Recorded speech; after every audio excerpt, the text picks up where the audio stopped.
Okay, guys, this is why I need a camera because I was 5 minutes into recording this video, kept getting notification, and I go to mute the notification, and then it stopped the video. So please subscribe. Well, first off, please hit the like button to just grow the hobby and just be able to have more people have access to it. It's good for the YouTube algorithm to subscribe, and then again, Patreon, to anything so I can get a camera. Moving into sales data over the past, I guess, 24 hours since my last video. Neo Revelation, all these cards are going to be first edition PSA 10 Holo. From the Neo Revelation set, we have Celebi that sold for $340, and the top three bids on that were all over 300, and they all had good feedback. So I think that's a new price point for Celebi.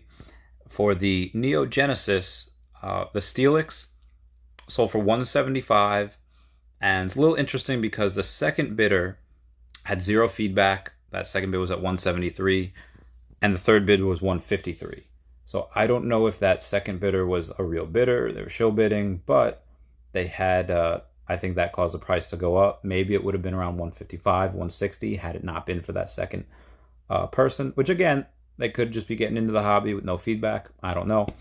The Steelix, though, has an interesting history, especially over the past year or two, because about a year and a half ago, I see a first edition PSA 10 Holo Neo Genesis Steelix on auction, and these two guys are going at it. Goes past 100, and that's around where the price point was. Like the one that sold previously to that was like 89 or 90. So it goes past 100, goes 110, 150, and as soon as it reaches past 150, I know there's another one at Buy It Now at 105. So I bought it, and then that one goes up to like 298 or something, and I go on E4, that forum for Pokemon collectors, and one of the guys that was selling on it, is like, yeah, that sold. I don't know if I'm going to get paid on it, but he got paid on it, and obviously that was a record price point, that 290, whatever it was. This one, I think, is, aside from that, is a new record price point for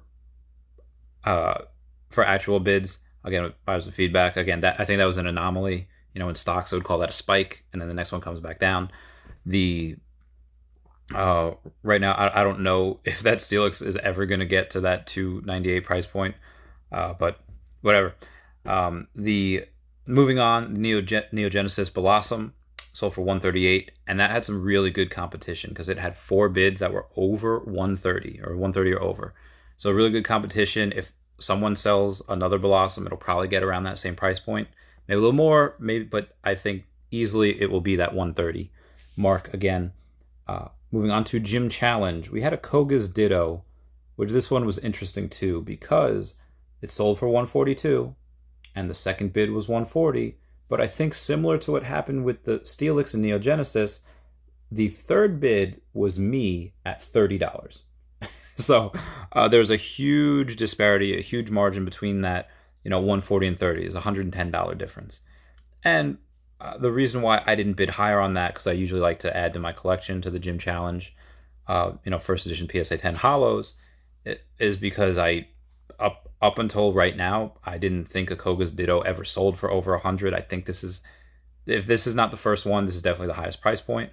But I know that a year ago, for whatever reason, Koga's Ditto and Giovanni's Machamp used to be like the lowest of the or least wanted, or at least highest price point cards. And the Koga's Ditto, for whatever reason, you can always get it for under $100. And now it's at 142. We'll see if another one sells. It might be for 90, it might be for 100. I don't know. Moving on to Neo Discovery, we have a few from this set. We have a Magnemite, sold for 122. The second bid on that was 120, and the third bid was 95. So pretty good for Magnemite. Ursaring got a bit of a bump. That was up to 173. Pretty good competition on it as well, because we had four bidders bid $150 and over. So there's some competition for that card. A lot of people want it now. Also from Neo Discovery, we have Unknown A, sold for 111. Second bid was 108. Third bid was 90. And now moving on into the ungraded class, the ungraded first edition cards. These are from Gym Challenge. we have Misty's Golduck, and Misty's Golduck has some good competition as well. The top three bids were 58, 57, and 56. So that 58, again, ungraded, is a very good price for it, because the nines are 100, 120. So getting 58 for it, and no guarantee that it's going to get a 9. The 10s are near impossible. Like it is. There's 45, I think, PSA 10 copies for that first edition Misty's Golduck, and again, I think I said in another video, I just got declined for my offer $2,350 for that card, which the last one I think sold for anywhere between $1,400 and $1,700.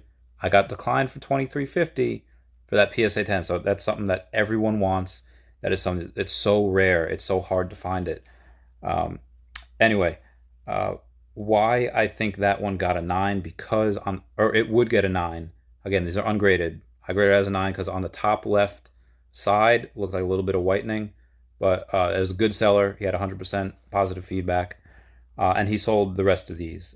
Rocket Zapdos, which sold for 80, again ungraded, and I would have graded it as a 9 because the bottom left corner had a little bit of whitening as well. Again, PSA has been very, very harsh recently. Also, why we might see some higher price points, because PSA, because of the Chinese virus that Trump has deemed it, is pretty much that they stopped grading cards. They already had a 1 million card backlog. They were already receiving 68,000 cards a week. And I just sent, I had a complete Rocket set that I just sent them and I just paid for. And they're not grading cards at this time. I don't know when they'll resume. Obviously, you have to be safe. You have to make sure that, they take this Chinese virus and they, kind of nip it in the bud. And I think the worst of it is over. I think they have some good treatments now. The president was talking this morning about it. But anyway, moving back to Pokemon. That Rocket Zapdos sold for 80. The top three bids were 80, 79, and 48. Again, I would have graded that a 9. I'll get it back in like a year. We had Giovanni's Persian. I love this one as well, and I'm surprised this didn't get high. I'm surprised Rocket Zapdos got the highest out of all of these, because Misty's Golduck, obviously, new price points would be over $2,000. Giovanni's Persian, I think the last price point was over $1,000. Rocket Zapdos, I think, is only $350.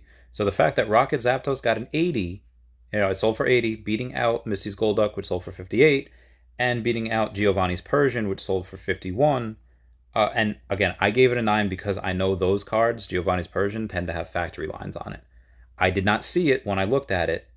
I'm just assuming it's there because most of them do. If it does not, that card should get a 10. That was stellar. Again, this is all from the same seller. I forget his name, but you just search Misty's Golduck, Rocket Zapdos, and there's a bunch of them. And this card was super stellar. This should get a 10 if there's no factory line.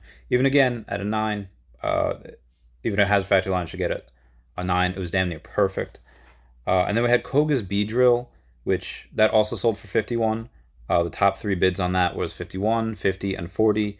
And I couldn't really tell what I would have graded this because it looked like it had little dirt specks on the front of it.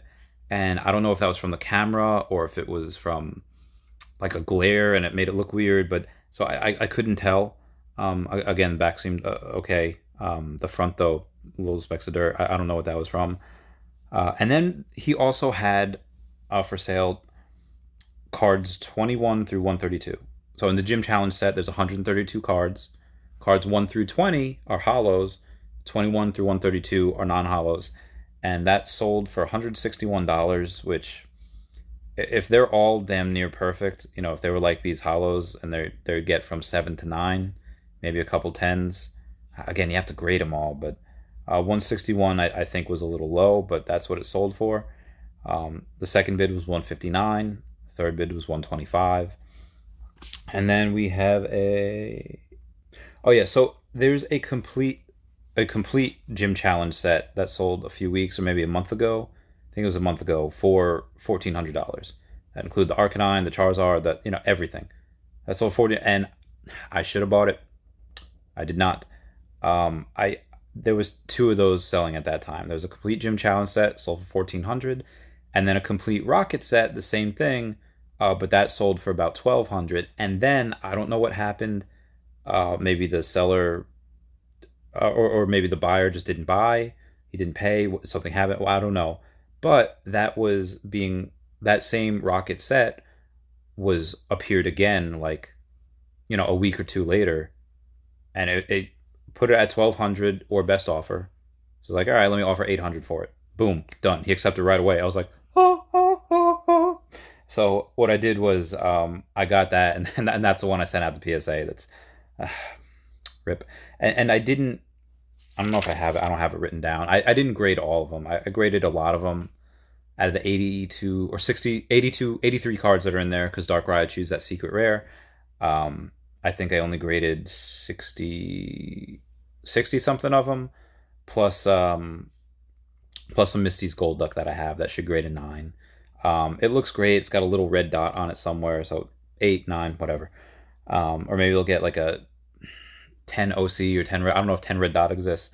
Anyway, that is my video for today. I'm going to actually upload my first video to Patreon, which I will link down below, if you guys want to watch, and it will be all about what I do to make money and my analysis on not just Pokemon cards, but also the stock market and what I'm doing.